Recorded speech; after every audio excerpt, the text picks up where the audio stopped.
Hey guys, I just thought I'd do a video on the horses. It's been a long time.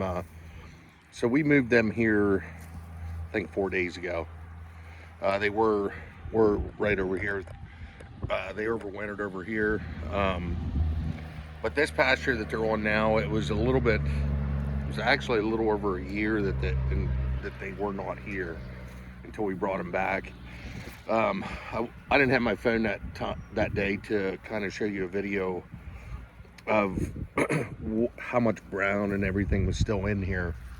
When we pull the horses off of their winter pasture and start getting them ready for their summertime pastures, we like to put them on a kind of an early mature pasture that is got a good bit of brown in it, but still a good bit of green in it. When we put them in here, there was a foot of grass.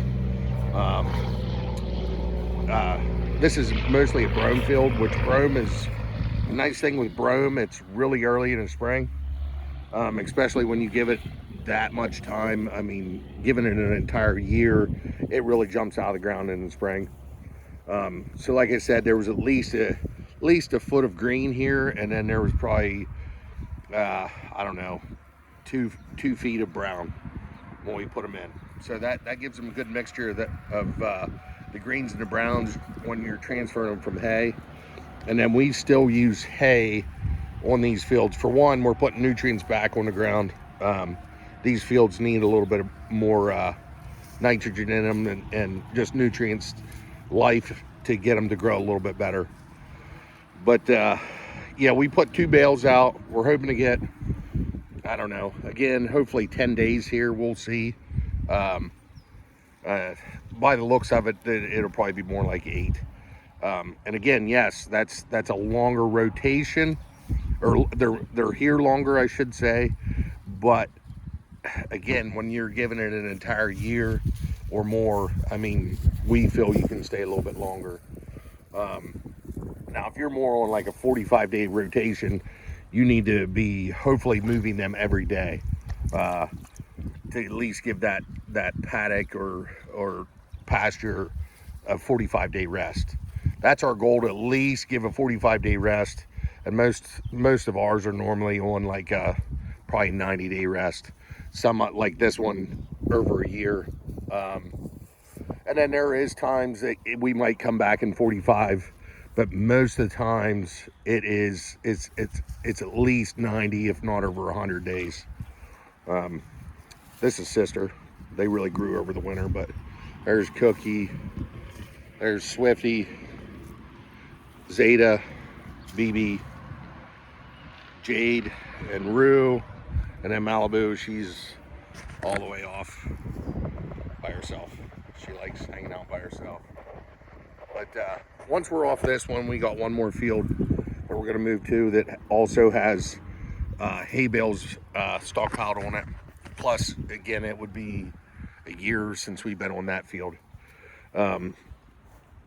So that one, again, hopefully we get like 10 days, and then we'll be back down to the summer pastures and start grazing there.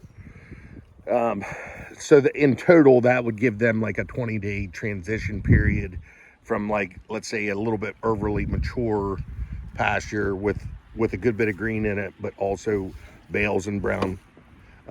That's just so we get their gut ready. And not saying you have to do that, but we like to do it if we can. Even if you don't have an over mature pasture, it's probably a good idea to at least keep an eye on them and see if they need maybe a little bit of hay as you're transferring them over. Because they can get a little bit loose, get the scours and everything like that. So just thought I'd show you guys the horses. Again, like I said, there's Malibu. She's just all out by her lonesome. She used to be the old herd boss, and then her daughter took over, which is right here, BB. And BB kind of keeps her away from the pasture, away from the other horses. Just, I think it's because she knows she was the herd boss and now she's the herd boss. even though that horse is a much better, easier rotator. Um, she basically, anywhere you want her to go, she goes, because she's so feed driven. This one, not so easy. She kind of takes her time, meanders around, and then that makes the herd kind of do the same thing. But I mean, it's not like she's horrible. I don't want to say that. That one, just you open a fence and tell her to follow you somewhere. Now you can't catch her, but she will follow you to food anywhere. So, and I shouldn't say you can't catch her. I can catch her, but a lot of people can't. She can be a little bit of a pain. Now that horse, you can just yell at her and she'll come right up to you in the pasture. So, all right. I'll talk to you guys later.